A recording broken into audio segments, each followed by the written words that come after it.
What's going on, everyone? So, Shams talked about how the San Antonio Spurs could be potentially waiting out for an even bigger star than Kevin Durant, right? A lot of talks about, will the Spurs actually pony up what is necessary in order to land Kevin Durant, right? Phoenix Suns want a haul for them.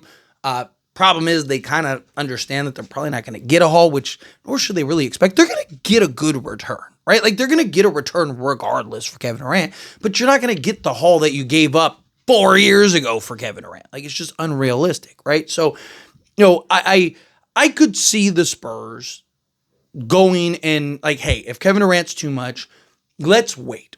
I even recently made a video about it, which I think is funny, about how, like, another star will come.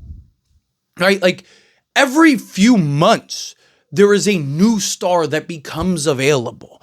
If you can land Kevin Durant, great. I'd love to see Kevin Durant in, a Spurs jersey. But the reality is, like, why sell the farm for Kevin Durant, especially at his age and the limited window and all that stuff, right? When you could just wait and get maybe an even bigger star.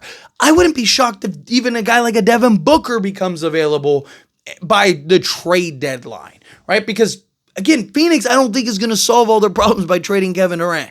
I think they're still going to have issues. How long does the guy like Booker wait around? There's always going to be that next star, right? If you're the Spurs, you stay the course. It's not like you're in this sense of urgency. It's not like you're in a position where it's like, oh man, we have to pull off a trade for Kevin Durant or we're cooked. No, it's that, is Kevin Durant by himself enough to make this team a contender, a true contender? Maybe. Right? Again, I stand by, like, there is a version of this where they are, right? Wemby takes real strides. De'Aaron Fox kind of gets comfortable and, he's better. And then, Stephon Castle, what does he look like in year 2? What other piece do you get to put alongside those 4, right? What does Dylan Harper look like in year 1, right? I do think that there are, if certain things happen, I do think that there is a version of this where, yes, they're hoisting Larry O'Brien. But I think that they're going to need to do other moves besides Kevin Durant, right? I think adding Kevin Durant, would now signal you got to go do something else. Because you don't have 3 years to carve this out and, let things develop. No, you're in win now mode. We have to win in the next, 2 years, tops, right? Where, Giannis, there's reports about them, potentially kind of keeping an eye on monitoring Giannis. That, there's also reports that they're kind of out on Giannis, but a lot of those reports are just that they don't believe Giannis is actually going to come available. But even if it's not a Giannis, somebody else could become available. There's talks about a Jaylen Brown that the Spurs are linked to, right? Maybe you can get Jaylen Brown for the price of Kevin Durant. And, whether you think that that's right or not, but at least he's younger. At least your window is a little longer, right? Like, it's just, Spurs need to remain and stay the course. If Shams is right and the Spurs are kind of waiting for that other star, right? Because he didn't say that they are. He's saying that, essentially that he could see it, right? Like, it's just kind of like a thought. Like, hey, they could be saving their assets for a bigger star. I don't know who that star is, but that doesn't mean that there's not an idea. Again, maybe it's Giannis.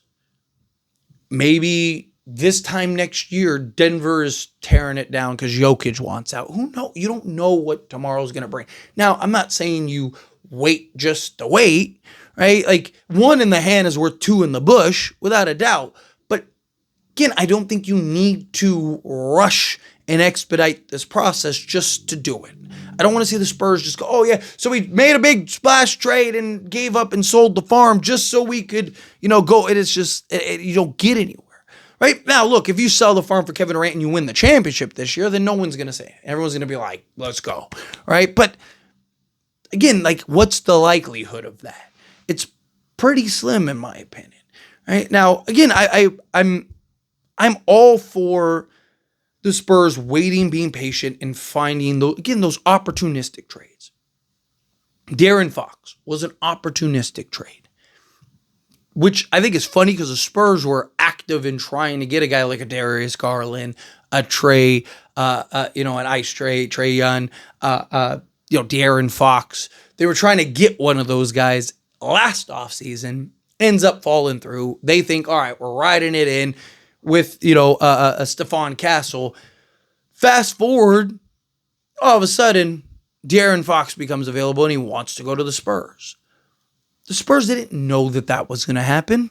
Right? They weren't expecting that to happen. The plan was that you got Chris Paul, Stephon Castle, you're going to kind of grow, mold, and build him and go on the next way. And then De'Aaron Fox fell in your lap. That's a perfect example of what I'm talking about, right? Like finding that opportunistic trade and being patient and waiting for that right move, waiting for that right star to come. I get you want stars. I get you want to kind of expedite this thing. If you can win a championship or two early in Wemby's career, I'm all for it. Go ahead. Go the Duncan route. Like, that's beautiful. You have so many teams that are willing to just stay neutral or don't really care about winning or just want to sell tickets or, jerseys or whatever, right? I love seeing teams that want to go for it, want to push for it. They don't want to spend, again, the Spurs has been 7 years since the last time they made the playoffs, right? It's like, how long do you want to keep doing that? I get the sense of urgency. I get the idea of like, hey, we want to get something done sooner rather than later. Wemby's so good, so fast. He wants to win now. He doesn't want to wait till year 8. You go and you trade for De'Aaron Fox. You don't trade for a 27, 28-year-old all-star point guard to sit on your hands for 5 years. Right? I get all of that. But again, trust that something will come. It's the NBA. You got player empowerment, player movement. Players want to change teams. It almost feels like every other month. Literally. You don't think that there's going to be another star potentially available by the trade deadline? I would be shocked if there isn't.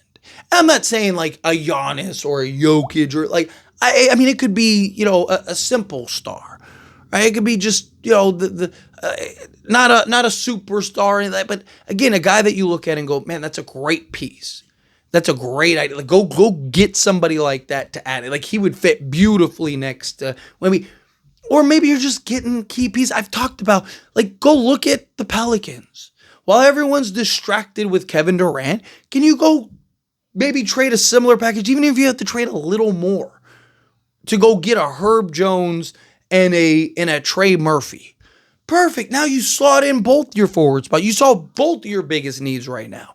Immediately. One guy is already, fits your youthful timeline beautifully and has already proven to be a 25-5 guy. And you have another guy that, you could have for the next 6 years that fits, De'Aaron Fox's timeline that is one of the better 3-and-D wings in basketball. Even if you have to pay more than you would for Kevin Durant, who cares? Now you have your starting 5 for the next 6 years. Start building that chemistry. Start putting yourself in a position to where you can climb those standings in that ladder, right? And then start carving out the depth of your bench and whatnot with your other assets and stuff. Right? Like, again, there's multiple paths to a championship, right? Like, everybody's path is different. Whoever wins between the Thunder and the Pacers, that same path wasn't the same path as the Boston Celtics, right? Like, if that was the same path, then they'd all be taking 53s a game, and that would be that. Boston was just better than everybody and took 53s and couldn't miss, right? Like, before that, Denver, they were just the best offensive team in all of basketball by a large margin. They were the second worst defense in the playoffs, and they were the 15th defense during the regular season. It didn't matter.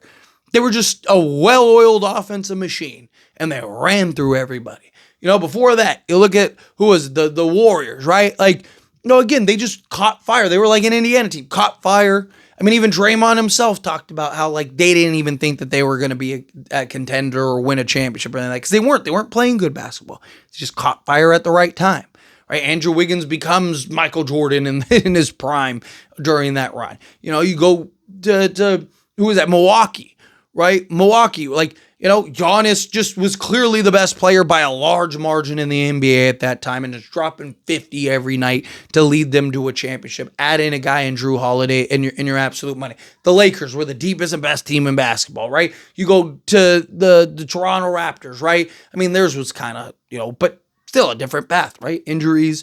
Like, my point is that every team has a different path.